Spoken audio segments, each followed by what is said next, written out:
प्रधानमंत्री जी दिल्ली आए थे और उन्होंने लगभग 43 मिनट्स का 43 मिनट का भाषण दिया, जिसमें से 39 मिनट उन्होंने दिल्ली के लोगों को और दिल्ली के लोगों द्वारा प्रचंड बहुमत से चुनी हुई सरकार को केवल गालियां देने का काम किया। 2015 में दिल्ली के लोगों ने 2 सरकारें चुनी थी दिल्ली के लिए। दिल्ली के संविधान में एक अजीब सिचुएशन है, दिल्ली हाफ स्टेट है, तो दिल्ली में लोग 2 सरकारें चुनते हैं। कुछ मुद्दे एक सरकार के अंडर में आते हैं और कुछ मुद्दे दूसरी सरकार के अंडर में आते हैं। तो दिल्ली में 2015 में लोगों ने 2 सरकारें चुनी थी, केंद्र सरकार बीजेपी की और दिल्ली सरकार आम आदमी पार्टी की। उसको अब 10 साल हो गए। इन 10 सालों में आम आदमी पार्टी की दिल्ली सरकार ने क्या क्या काम किए, आज अगर आप मुझे बताने के लिए बोलें तो शायद मुझे 2-3 घंटे भी कम पड़े।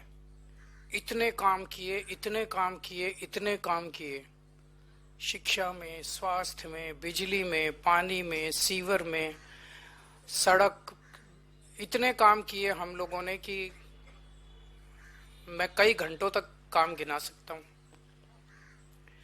लेकिन जो दूसरी सरकार थी, जो दिल्ली के लोगों ने केंद्र सरकार चुनी थी बीजेपी की, उन्होंने 10 साल में एक भी ऐसा काम नहीं किया जो कि आज प्रधानमंत्री जी अपने 43 मिनट के भाषण में आप लोगों को गिना के गए होंगे।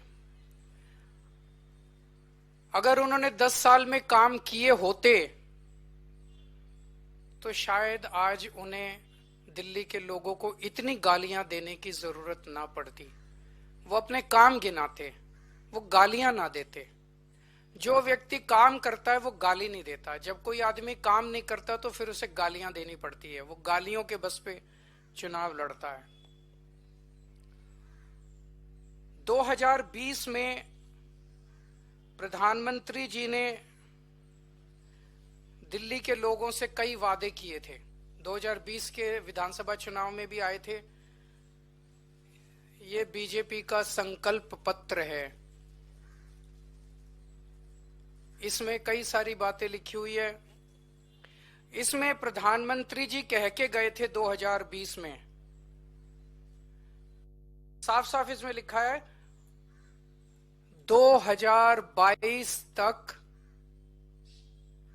दिल्ली में सब लोगों को पक्के मकान दे दिए जाएंगे। ये इस संकल्प पत्र में प्रधानमंत्री जी ने बोला, 2020 में बोला उन्होंने। 2022 तक दिल्ली में सब लोगों को पक्के मकान दे दिए जाएंगे। 2020 से लेके 2025 तक आज प्रधानमंत्री जी 1700 मकानों की चाबी दे के गए हैं। इसके पहले कालका जी में 3000 मकानों की चाबियां दी थी, तो मोटे मोटे तौर पे 4700 मकान बनाए हैं 5 साल में। 4700 मकान बनाए हैं 5 साल में। दिल्ली में 4 लाख झुग्गियां हैं, 15 लाख लोगों को मकान चाहिए। 4700 मकान इन्होंने 5 साल में बनाए हैं। मुझे लगता है कि शायद 200 साल का प्रोग्राम बीजेपी ने बनाया है। ये संकल्प पत्र 5 साल का नहीं है, 200 साल का है। 200 साल भी इस रेट पे अगर 5-5 साल में 1700 मकान बनेंगे, तो ये जो झुग्गी झुग्गी में जाके कह रहे हैं पक्के मकान देंगे, तो अगले 1700 मकान जो हैं वो 2030 के चुनाव के पहले बन के तैयार होंगे। और शायद वो देने की जरूरत भी ना पड़े, जिस तरह से ये झुग्गियां उजाड़ रहे हैं। पिछले 5 साल के अंदर इन लोगों ने झुग्गियां तोड़ तोड़ के 2,78,796 लोगों को बेघर कर दिया। प्रधानमंत्री जी वादा करके गए थे मैं तुमको पक्के मकान दूंगा, लेकिन धोखा दिया, पीठ में छुरा घोंपा। लोगों के बच्चों को सड़क पे लाके कितने सारे ऐसे इनके नेता जाते हैं, झुग्गियों में सोते हैं और 2 महीने के बाद उन्हीं झुग्गी वालों को उनकी झुग्गियां तोड़ के उनके बच्चों को सड़क के ऊपर, भरी ठंड के अंदर सड़क के ऊपर सोने को मजबूर कर देते हैं। 2,78,796 लोगों को इन्होंने 5 साल के अंदर बेघर किया। आज मैं आपको लिख के दे रहा हूं, मेरी बात नोट कर लेना। 2030 के चुनाव में अगर इन लोगों को वोट दे दिया, 2030 के चुनाव के पहले दिल्ली की सारी झुग्गियां तोड़ देंगे। 1700 फ्लैट भी नहीं देने वाले अगले 2030 के चुनाव तक। ये सारी झुग्गियां तोड़ देंगे, एक भी पक्का मकान ये लोग नहीं देने वाले। ये लोग गरीबों के दुश्मन हैं ये लोग। और जो 3000 कालकाजी में मकान दिए हैं इन्होंने, एक बारी जाके देख लो, नरक से भी बदतर है वो। लोग कह रहे हैं इससे तो झुग्गी अच्छी थी, पक्के मकान क्या दिया। नरक से भी बदतर दशा है वहां पे। लोगों की न सीवर है, न पीने का पानी है, कुछ भी नहीं है वहां पे। पूरी बुरी हालत है वहां पे लोगों की जो कालकाजी के अंदर रह रहे हैं। आज प्रधानमंत्री जी 10 साल के बाद आके 3 कॉलेजेस का शिलान्यास करके गए। कॉलेज शुरू नहीं हुए अभी, आज भूमि पूजन हुआ है, आज शिला रखी गई है, शिलान्यास हुआ है, नींव रखी गई है उन कॉलेजों की। मैं प्रधानमंत्री जी को कहना चाहता हूं, प्रधानमंत्री जी 10 साल लग गए आपको 3 कॉलेजों की शिला रखने में। इन 10 सालों में जब तक आप शिला रख रहे थे, इन 10 सालों में मैंने 22,000 क्लासरूम बना दिए, 3 नई यूनिवर्सिटी बना दी, 11 नए वोकेशनल कॉलेज बना दिए और 6 यूनिवर्सिटी कैंपस बना दिए। जितना टाइम आपको 3 शिलान्यास रखने में लगा, उतने टाइम में हम लोगों ने 22,000 क्लासरूम बना दिए, 3 नई यूनिवर्सिटी बना दी, 6 नए यूनिवर्सिटी कैंपस बना दिए और 11 नए वोकेशनल कॉलेजेस बना दिए। हमारी काम करने वाली सरकार है, हमारी शिलान्यास रखने वाली सरकार नहीं है जो चुनाव के पहले आती है और शिलान्यास रख के चली जाती है। मैं प्रधानमंत्री जी को कहना चाहता हूं, आप तो इतने ताकतवर आदमी हैं, आपके पास अथाह पैसा है, भारत सरकार के पास अथाह पैसा है, आपके पास इतनी पावर है, अथाह पावर है।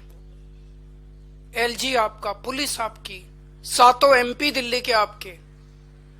मैंने 3 नई यूनिवर्सिटी बनाई, आप 30 नई यूनिवर्सिटी बनाते दिल्ली के अंदर, और आज आपको हमें गालियां देने की जरूरत नहीं पड़ती। आज आप दिल्ली के अंदर आते, दिल्ली के लोग आपको सर आंखों पे उठा लेते। मैं प्रधानमंत्री जी को कहना चाहता हूं, मैंने 22,000 क्लासरूम बनाए, आप 1 लाख क्लासरूम बना देते प्रधानमंत्री जी, लंबी लकीर खींचते। केजरीवाल ने इतना काम किया, उसके सामने लंबी लकीर खींच देते, केजरीवाल छोटा बन जाता।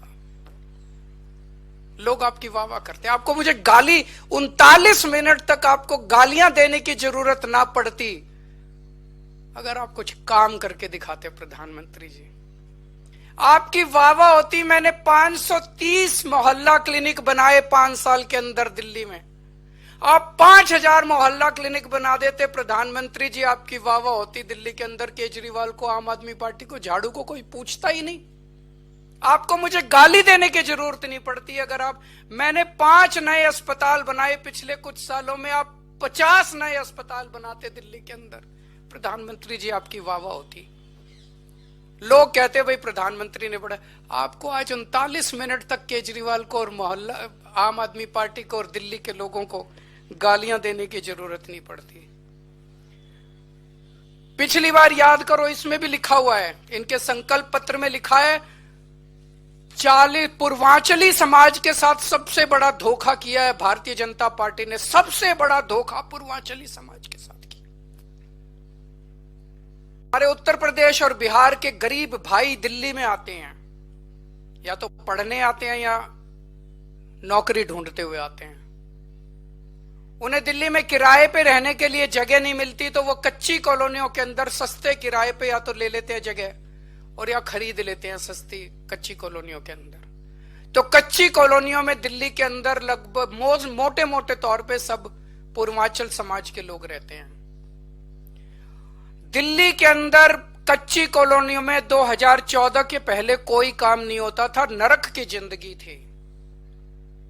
10 साल के अंदर आम आदमी पार्टी की सरकार ने लोगों को इज्जत और सम्मान की जिंदगी दी। हमने अपने पूर्वांचल समाज के भाइयों के लिए सड़कें बनाई, गलियां बनाई, स्ट्रीट लाइट्स लगवाई, नालियां बनवाई, सीवेज सिस्टम दिया, पानी की पाइपलाइन बनवाई, सीसीटीवी कैमरे लगवाए, मोहल्ला क्लिनिक बनाए, अस्पताल बनाए, स्कूल बनाए, उनको इज्जत की जिंदगी दी।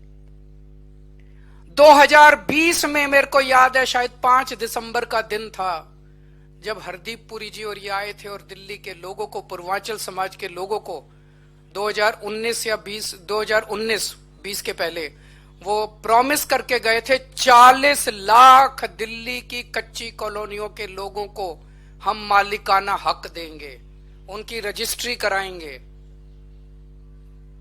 5 साल में 25,000 लोगों की रजिस्ट्री हुई है, 40 लाख के मुकाबले 25,000 लोगों की। तो लोग कहने लगे हैं, जो कहते हैं वो तो कम से कम बिल्कुल नहीं करते ये लोग, और कुछ करे ना करे, जो ये वादा करते हैं वो तो आप ये लिखवा लो कि ये बिल्कुल नहीं करते। आज प्रधानमंत्री जी बोले दिल्ली में आपदा आई हुई है, कई बार उन्होंने कहा दिल्ली में आपदा आई हुई है, दिल्ली में आपदा। आपदा दिल्ली में नहीं आई, आपदा भाजपा में आई हुई है। 3 तरह की आपदा भाजपा में आई हुई है। पहली आपदा, भाजपा के पास सीएम चेहरा नहीं है। दूसरी आपदा, भाजपा के पास नैरेटिव नहीं है, उन्हें पता ही नहीं चुनाव किस मुद्दे पे लड़ना है। तीसरी आपदा, भाजपा के पास कोई भी एजेंडा नहीं है इस चुनाव के लिए। तो 3 आपदा भाजपा के अंदर आई हुई है और एक आपदा दिल्ली में आई हुई है, वो है कानून व्यवस्था। दिल्ली के अंदर खुलेआम गैंगस्टरों की गोलियां चल रही हैं, लेकिन अमित शाह को सुनाई नहीं दे रही। दिल्ली के अंदर महिलाएं रो रही हैं, चीख रही हैं, चिल्ला रही हैं, उनकी चीख पुकार अमित शाह के और मोदी जी के कानों तक नहीं पहुंच रही। व्यापारी रो रहे हैं, व्यापारी दया की भीख मांग रहे हैं, गैंगस्टरों से व्यापारी जो है सुरक्षा मांग रहे हैं, लेकिन इनके कानों तक उनकी आवाज नहीं पहुंच रही। मैं प्रधानमंत्री जी से निवेदन करना चाहूंगा कि अपने अमित शाह जी को कहिए, अगर उनको थोड़ा सा समय सरकारें तोड़ने, जोड़ने, एमएलए खरीदने से समय मिल जाए तो थोड़ा सा समय दिल्ली की कानून व्यवस्था पे भी दे दें। और जो काम दिल्ली सरकार कर रही है, शिक्षा में, स्वास्थ्य में, बिजली में, पानी में, महिलाओं के लिए, बुजुर्गों के लिए, उस काम को लोग आपदा नहीं आशीर्वाद कहते हैं। अगर आपका कोई प्रश्न है तो आप